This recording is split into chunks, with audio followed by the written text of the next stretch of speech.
Kembali di Devilisus Official Channel. Salam sejahtera untuk kita semua.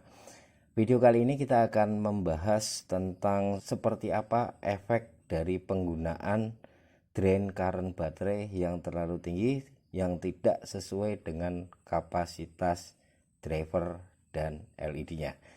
Di depan saya ini sekarang sudah ada unit Convoy S21B dan ini isinya adalah SFT 40. Unit ini dikirim ke sini dalam keadaan rusak ya. Rusaknya adalah dimana ketika melakukan switching pergantian mode ini selalu ada delay, bahkan ada beberapa mode yang kesannya hilang. Jadi sebenarnya sih nggak hilang tapi telat dia munculnya.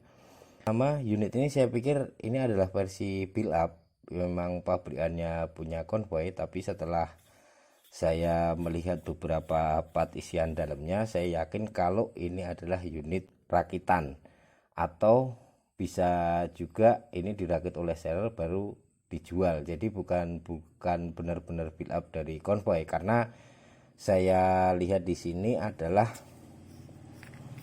diameter springnya.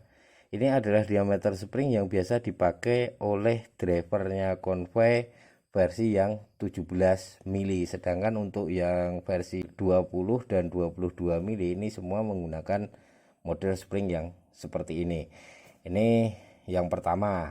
Yang kedua, di sini juga kemarin ketika unit datang ini tanpa spring bypass. Sedangkan sepengetahuan saya kalau untuk unit Convoy yang build up dari konvoynya langsung nih, untuk driver-driver yang sudah menggunakan output 5 ampere ke atas ini biasanya sudah disertakan dengan spring bypass. Nah ini kemarin spring bypassnya belum ada.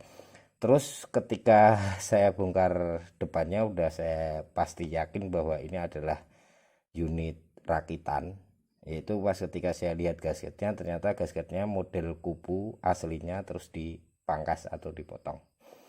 Tapi itu nggak jadi soal, nggak jadi masalah. Yang jadi masalah adalah karena penggunaan baterai dengan drain current yang terlalu tinggi. Nah, sedangkan unit ini menggunakan driver standar, belum di mod atau belum di upgrade, dan beban LED-nya juga menggunakan SFT 40 yang hitungannya sensitif.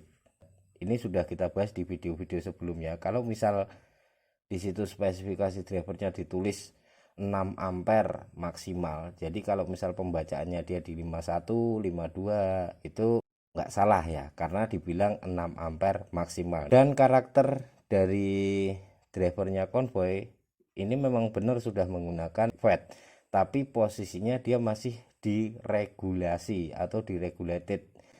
Maksudnya seperti apa? Jadi posisi trigger atau bukaan dari gate FET-nya ini masih dibatasi. Penjelasan gampangnya dari gate FET ini layaknya pintu di bendungan air.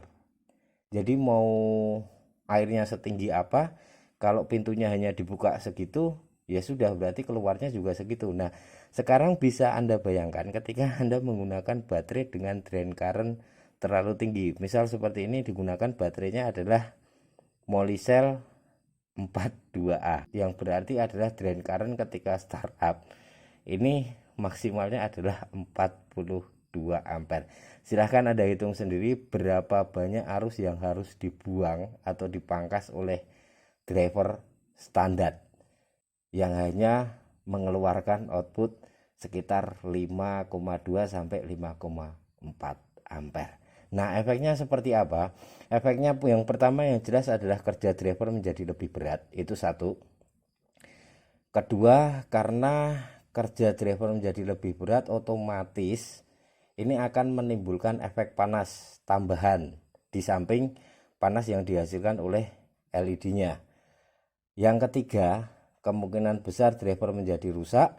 Nah, yang keempat nih, karena terlalu banyak arus yang harus dipangkas oleh si driver, bisa jadi kemungkinan akan terjadi yang namanya reverse current, arusnya kembali ngantem si baterainya ini. Dan ini yang terjadi pada unit ini. Untuk drivernya sendiri terjadi kerusakan, beberapa transistor switchingnya short dan resistornya juga sudah lemah, pembacaan resistansinya udah nggak cocok dengan nilai resistan yang tertera, dan ini sudah indikasi bahwa resistornya bentar lagi akan putus.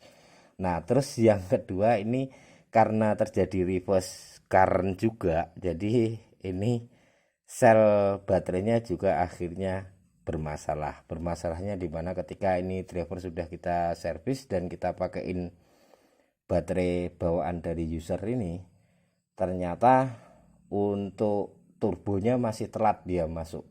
Jadi turbonya dia masih telat dan level mediumnya kadang blank atau kosong. Dan ini nanti mungkin akan kita coba pakai grid modenya X-Star VC4S ya. Baterai ini moga-moga masih bisa diselamatkan.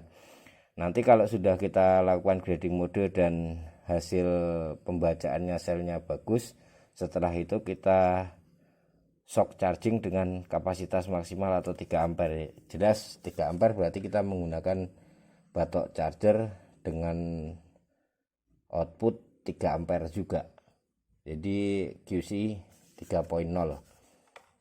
Satu hal yang perlu saya garis bawahi di sini adalah mungkin beberapa review-review yang ada di YouTube yang selama ini menjadi pedoman rekan-rekan semua yang masih awam secara teknik, mereka memang kadang menggunakan baterai dengan drain current tinggi, misalnya seperti Samsung 30T atau bahkan Molicel 42A.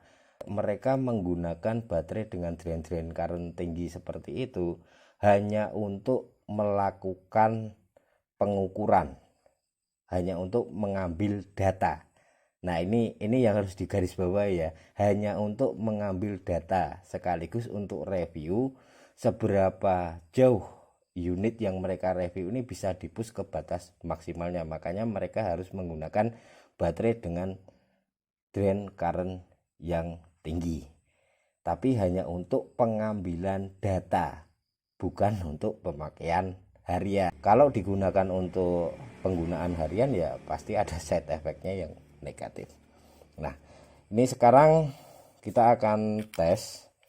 Jadi kalau driver standar 6 ampere itu biasanya pembacanya di 5,2 5,4 sekian gitu kan. Nah ini sudah kita mod dan kita gunakan Samsung 40T. Bentar baterainya. Oke, ini Samsung 40T, cuman warnanya abu-abu juga sama karena memang udah saya rewrap atau wrapping ulang ya, biasalah baterainya bengkel, keluar masuk ya, lama-lama sobek juga wrappingnya bos. Oke, terus untuk pengukuran biar kita gampang, kita pakai grup yang berisi mode-mode biasa, jadi tanpa strobo, tanpa SOS. Kita tes 1,32, ini mungkin mid-nya. Nah, benar ini low.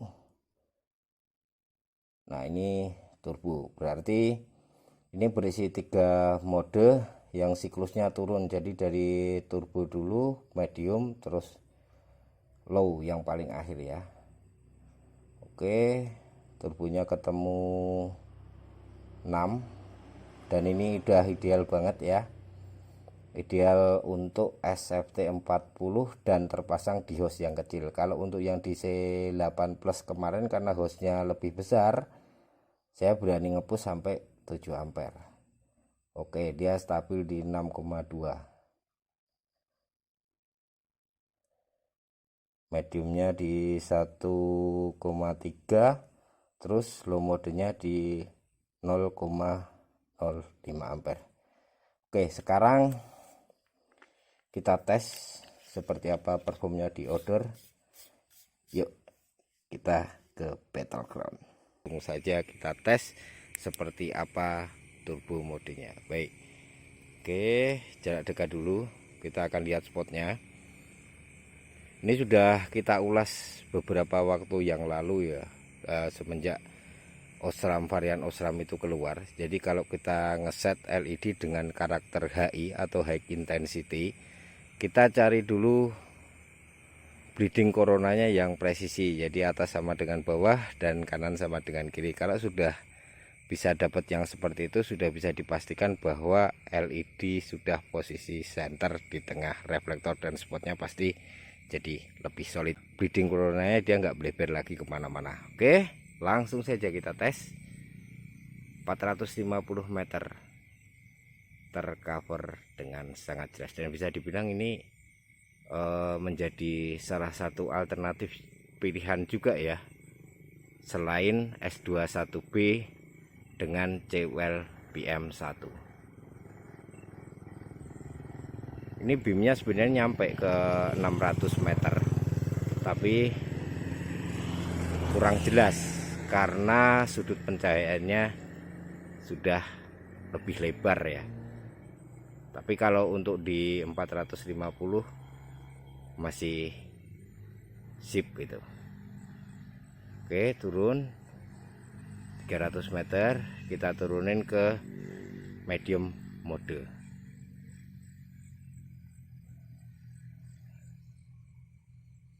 Dan ini terakhir adalah low modenya. Dan sesuai permintaan, warna cyan blue juga sudah terpasang di unitnya. Demikian video kita kali ini, semoga bermanfaat dan sampai jumpa pada video berikutnya. Terima kasih.